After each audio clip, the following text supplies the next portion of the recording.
ಕೊಪ್ಪಳ ಲೋಕಸಭಾ ಕ್ಷೇತ್ರದಲ್ಲೂ ಕೂಡ ಚುನಾವಣೆಯ ರಂಗು ಈಗಲೇ ಶುರುವಾಗಿದೆ. ಕಾಂಗ್ರೆಸ್ ಟಿಕೆಟ್ ಪಡಿಲಿಕ್ಕೆ ಹಿಟ್ನಾಳ್ ಅವರ ಸಹೋದರ ಅಂದ್ರೆ ರಾಘವೇಂದ್ರ ಅವರ ಸಹೋದರ ರಾಜಶೇಖರ್ಗೆ ಕೊಡಿಸಬೇಕು ಅನ್ನೋ ನಿಟ್ಟಿನಲ್ಲಿ ಬಹಳ ದೊಡ್ಡ ಪ್ರಯತ್ನವನ್ನ ಮಾಡ್ತಾ ಇದ್ದಾರೆ. ಅಲ್ಲಿನ ಶಾಸಕ ರಾಘವೇಂದ್ರ ಹಿಟ್ನಾಳ್ ಸಹೋದರನಿಗೆ ಲೋಕಸಭೆ ಟಿಕೆಟ್ ಕೊಡಿಸ್ತಾರ. ಹಾಗಾದ್ರೆ ಹಾಲಿ ಶಾಸಕ ರಾಜಶೇಖರ್ ಹಿಟ್ನಾಳ್ ಪರ MLA ರಾಘವೇಂದ್ರ ಹಿಟ್ನಾಳ್ ಬ್ಯಾಟಿಂಗ್ ಮಾಡ್ತಾ ಇದ್ದಾರೆ.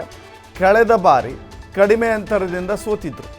ಕರಡಿ ಸಂಗಣ್ಣ ವಿರುದ್ಧ ಸ್ಪರ್ಧೆ ಮಾಡಿದಾಗ ಕಡಿಮೆ ಅಂತರದಿಂದ ಸೋತಿದ್ರು ಕಾಂಗ್ರೆಸ್ ಅಭ್ಯರ್ಥಿ. ಅದೇ ಅಭ್ಯರ್ಥಿ ಪರ ಈಗ ಮತ್ತೆ ಬ್ಯಾಟಿಂಗನ್ನು ಮಾಡ್ತಾ ಇದ್ದಾರೆ ಶಾಸಕರು. ಮುಖ್ಯಮಂತ್ರಿ ಸಿದ್ದರಾಮಯ್ಯ ಮುಖಾಂತರ ದೊಡ್ಡ ಲಾಭಿಯನ್ನು ಕೂಡ ಮಾಡ್ತಾ ಇದ್ದಾರಂತೆ. ಸಿದ್ದರಾಮಯ್ಯ ಬಲಗೈ ಅಂತ ಗುರುತಿಸಿಕೊಂಡಿದ್ದಾರೆ ರಾಘವೇಂದ್ರ ಹಿಟ್ನಾಳ್. ಇನ್ನು ರಾಜಶೇಖರ್ ಹಿಟ್ನಾಳ್ ವಿಚಾರಕ್ಕೆ ಬರೋದಾದರೆ ರಾಜಶೇಖರ್ ಹಿಟ್ನಾಳ್ ಕೂಡ ಪಕ್ಷ ಸಂಘಟನೆಯಲ್ಲಿ ಮುಂಚೂಣಿಯಲ್ಲಿದ್ದಾರೆ. ಈ ಹಿಂದೆ ಜಿಲ್ಲಾ ಪಂಚಾಯಿತಿಯ ಅಧ್ಯಕ್ಷರಾಗಿಯೂ ಕೂಡ ಕೆಲಸ ಮಾಡಿದಂಥ ಅನುಭವ ರಾಜಶೇಖರ್ ಹಿಟ್ನಾಳ್ಗಿದೆ.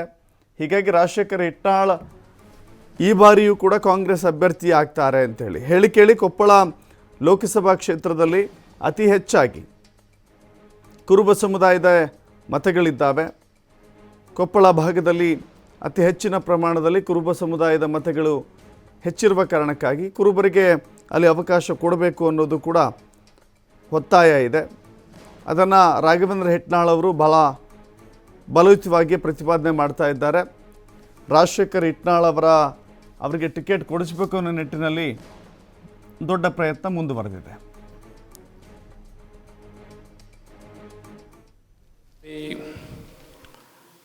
ಭಾಳ ಕಾಂಗ್ರೆಸ್ ಪಕ್ಷ ಭಾಳ ಪೈಪೋಟಿ ಕೊಪ್ಪಳ ಲೋಕಸಭಾ ಕ್ಷೇತ್ರದಲ್ಲಿ ಎಲ್ಲರೂ ಕೂಡ ಸಂಘಟಿತ ಹೋರಾಟ ಮಾಡಿ ಕಡಿಮೆ ಮಾರ್ಜಿನಲ್ಲಿ ನಾವು ಸೋಲು ಅನುಭವಿಸ್ಬೇಕಾಯ್ತು. ಆದರೆ ಈ ಬಾರಿ ಚುನಾವಣೆಗೆ ಕಳೆದ ಬಾರಿ ಭಾಳಷ್ಟು ವ್ಯತ್ಯಾಸ ಐತಿ. ಈ ಸರಿ ರಾಜ್ಯ ಸರ್ಕಾರದ ಗ್ಯಾರಂಟಿ ಯೋಜನೆಗಳು, ಅದಾದ ನಂತರ BJPಯ ದುರಾಡಳಿತ ಈಗಾಗಲೇ ನೋಡ್ತಾ ಇದ್ದಾರೆ. 10 ವರ್ಷ ಆಡಳಿತದಲ್ಲಿ BJPಯಿಂದ ಸಾಮಾನ್ಯ ಜನರಿಗೆ, ಕೃಷಿ ಕಾರ್ಮಿಕರಿಗೆ ಯಾವುದೂ ಕೂಡ ಸವಲತ್ತುಗಳು ಸಿಕ್ಕಿಲ್ಲ. ಯುವಕರಿಗೆ ಕೂಡ ಉದ್ಯೋಗ ಸಿಕ್ಕಿಲ್ಲ. ಆದ್ದರಿಂದ ಈ ಸಾರಿ ಭಾಳಷ್ಟು ಜನರು ಕೂಡ ಕಾಂಗ್ರೆಸ್ ಕಡೆ ಒಲವಿದೆ. ಮೊನ್ನೆ ನಡೆದಂಥ ವಿಧಾನಸಭಾ ಸಾರ್ವತ್ರಿಕ ಚುನಾವಣೆಯಲ್ಲಿ ಕೂಡ, ರಾಜ್ಯ ಚುನಾವಣೆಯಲ್ಲಿ ಕೂಡ ಈಗಾಗಲೇ ಕಾಂಗ್ರೆಸ್ ಪಕ್ಷಕ್ಕೆ ಆಶೀರ್ವಾದ ಮಾಡೋದ್ರ ಮೂಲಕ ಇವತ್ತು ಜನ ಬದಲಾವಣೆಯನ್ನು ತೋರಿಸಿದ್ದಾರೆ. ಅದೇ ರೀತಿ ಕೂಡ ಕೇಂದ್ರದಲ್ಲಿ ಕೂಡ ಈ ಸರಿ ಬದಲಾವಣೆಯನ್ನು ಮಾಡ್ತಾರೆ. ಅದರಲ್ಲಿ ವಿಶೇಷವಾಗಿ ಕೊಪ್ಪಳ ಲೋಕಸಭಾ ಕ್ಷೇತ್ರದಲ್ಲಿ ಈ ಸರಿ ಜನ ಕೂಡ ಬದಲಾವಣೆಯನ್ನು ಬಯಸ್ತಾ ಇದ್ದಾರೆ. 100ಕ್ಕೆ 100 ಈ ಸರಿ ಕೊಪ್ಪಳ ಲೋಕಸಭಾ ಕ್ಷೇತ್ರ ಕಾಂಗ್ರೆಸ್ ತೆಕ್ಕಿ ಬರುತ್ತೆ ಅನ್ನೋ ವಿಶ್ವಾಸ ಇದೆ. ನಾನು ಕೂಡ ಕಳೆದ ಬಾರಿ 2014 ನಮ್ಮ ತಂದೆ ಸ್ಪರ್ಧೆ ಮಾಡಿದರು. ಭಾಳ ಕಡಿಮೆ ಅಂತರದಿಂದ ಸೋಲಾಗಿತ್ತು. ತದನಂತರ 19ರಲ್ಲಿ ನಾನು ಸ್ಪರ್ಧೆ ಮಾಡಿದ್ದೆ. ಭಾಳ ಕಡಿಮೆ ಅಂತರದಿಂದ ಸೋಲಾಗಿತ್ತು. ಅದರಿಂದ ಜನರು ಕೂಡ ಇವತ್ತು ಒಲವಿದೆ.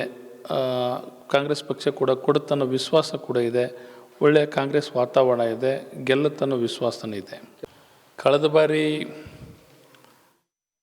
ಹೈಕಮಾಂಡ್ನಲ್ಲಿ ಚರ್ಚೆ ಹಂತದಲ್ಲಿದೆ. ಚುನಾವಣೆ ಬಂದಾಗ ಚರ್ಚೆ ಮಾಡ್ತೇವೆ.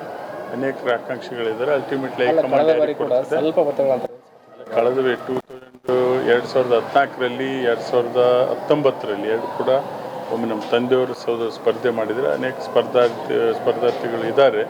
ಅಭ್ಯರ್ಥಿಗಳನ್ನು ಯಾರನ್ನ ಆಯ್ಕೆ ಮಾಡ್ಬೇಕಂತ ಸೂಕ್ತ ಸಂದರ್ಭದಲ್ಲಿ ಹೈಕಮಾಂಡ್ ಮಾಡ್ತಾರೆ.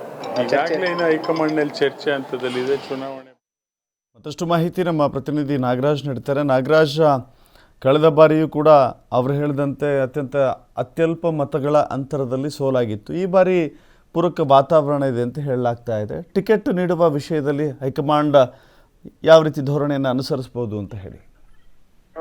ಪ್ರಶಾಂತ್, ಖಂಡಿತವಲ್ಲೂ ಕೂಡ ಅಂದ್ರೆ ಕೊಪ್ಪಳ ಲೋಕಸಭಾ ಚುನಾವಣೆಯಲ್ಲಿ ಕಾಂಗ್ರೆಸ್ ಭದ್ರಕೋಟೆ ಅಂತ ಹೇಳುವುದು.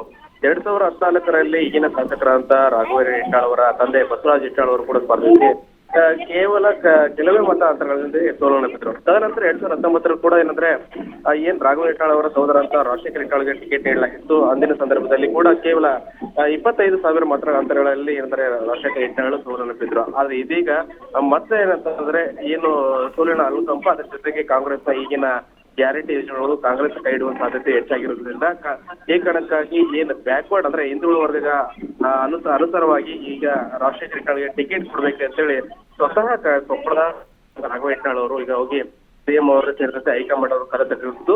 ಈಗಾಗಲೇ ಏನಂದ್ರೆ ಒಂದು ಕಡೆ ಕಾಂಗ್ರೆಸ್ ಹೈಕಮಾಂಡ್ ಸರ್ವೆ ಮಾಡಿಸಿದ್ದಾರೆ.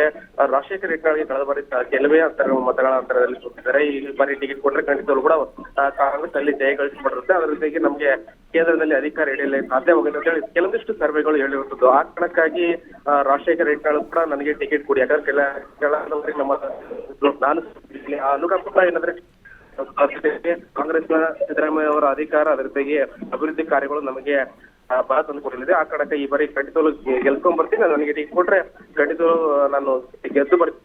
ಅದ್ರ ಜೊತೆಗೆ ಪರ್ಯಾಯವಾಗಿ ಏನಾದ್ರು ಬೇರೆಯವ್ರಿಗೆ ಟಿಕೆಟ್ ಕೊಟ್ರೆ ನಾವು ಕೂಡ ಸಪೋರ್ಟ್ ಮಾಡ್ತೀನಿ ಅಂತ ಹೇಳಿರುತ್ತದೆ. ಆದ್ರೆ ಈ ಸದ್ಯ ಮಾಹಿತಿ ಪ್ರಕಾರ ಕಾಂಗ್ರೆಸ್ನಿಂದ ರಾಜಶೇಖರ್ ಹೆಗ್ಗಳಿಕೆ ಟಿಕೆಟ್ ಸಿಗುವಂತ ಲಕ್ಷಣಗಳು ಜಾಸ್ತಿ ಆಗಿರುತ್ತದೆ. ಅದ್ರ ಜೊತೆಗೆ ಏನಂದ್ರೆ ಅಂಬ್ರೇಗೌಡ ಬಯ್ಯಾಪುರ ಇದ್ದಾರೆ ಮತ್ತು ಬಾದಾರ್ಲಿ ಹಂಪನಗೌಡ ಇದ್ದಾರೆ. ಅವರು ಕೂಡ ಟಿಕೆಟ್ ಗಾಗಿ ಪೈಪೋಟಿ ನಡೆಸ್ತಾ ಇದ್ದಾರೆ. ಯಾಕಂದ್ರೆ ಅವರು ಕೂಡ ಏನಂದ್ರೆ ಇಲ್ಲ ಲಿಂಗಾಯತ್ ನಾಯಕರಾಗಿ ನಮಗೆ ಟಿಕೆಟ್ ಕೊಟ್ರೆ ನಾವು ಕೂಡ ಗೆಲ್ತೀವಿ ಅಂತ ಹೇಳಿರುತ್ತದೆ. ಆದ್ರೆ ಹೈಕಮಾಂಡ್ ಯಾವ ರೀತಿ ಚಿಂತನೆ ಮಾಡಬೇಕಾಗಿತ್ತು ಮಾಡುತ್ತೆ ಕಾದು ನೋಡ್ತಾ ಇರುತ್ತದೆ.